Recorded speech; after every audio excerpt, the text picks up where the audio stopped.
There are some conversations that do not need the script.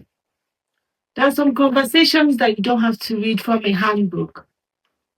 But there are very important conversations that people refuse to talk about. Out of stigma, people are afraid so that they will not be tagged weak. People are afraid to talk about some topics because the world will look at them like weirdos. But we can't keep quiet.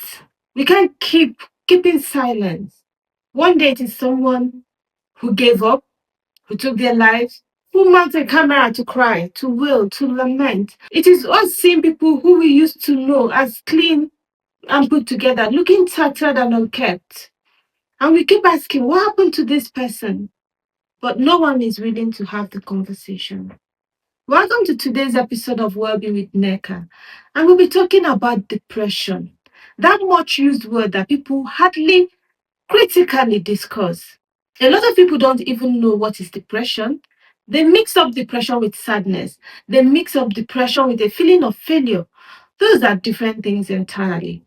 Today, I'm going to talk to you from a lived experience how to know if you're falling into depression and what to do about it. For some people, they expect depression to look like being unkept, crying, sad all the time. However, depression can come like happy, smiley, cheerful.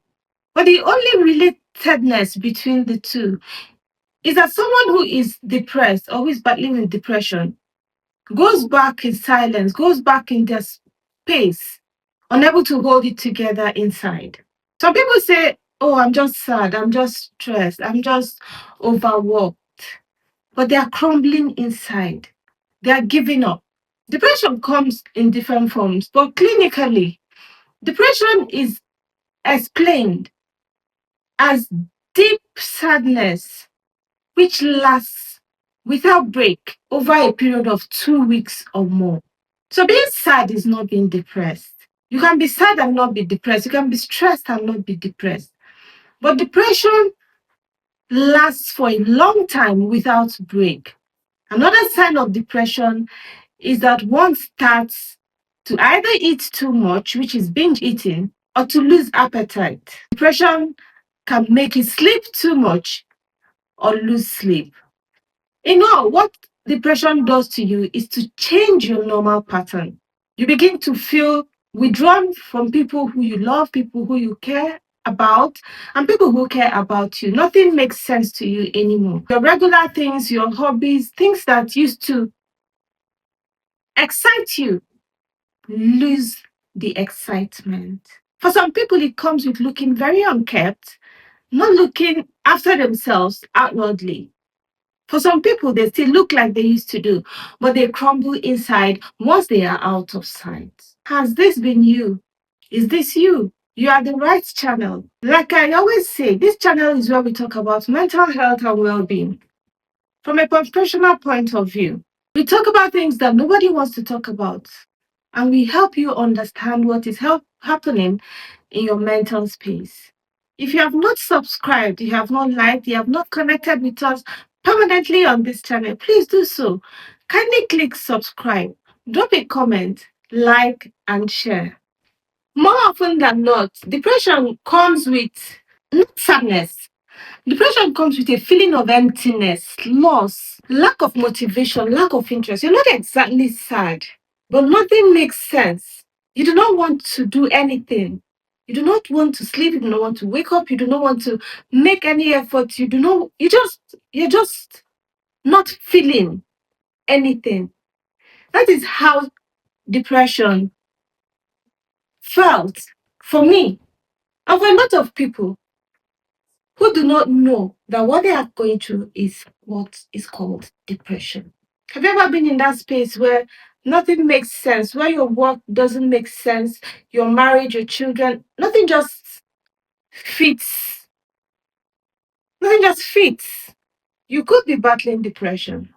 You could be struggling with where you currently are. You could be struggling with things you cannot put in words. How do you come out of this? The first step to coming out of depression is understanding that that is what is happening to you. One thing about depression is that if it is not nipped at the bud, Before you know it, you start hearing voices. You start having negative self thoughts. You start concluding that you're a failure. You start concluding that you're occupying space on earth. You start concluding that there is no use for your presence on the face of the earth. These negative self thoughts that transition into sometimes hallucinations, or for some people, some form of psychosis, is what makes a lot of people who are depressed to do the unthinkable.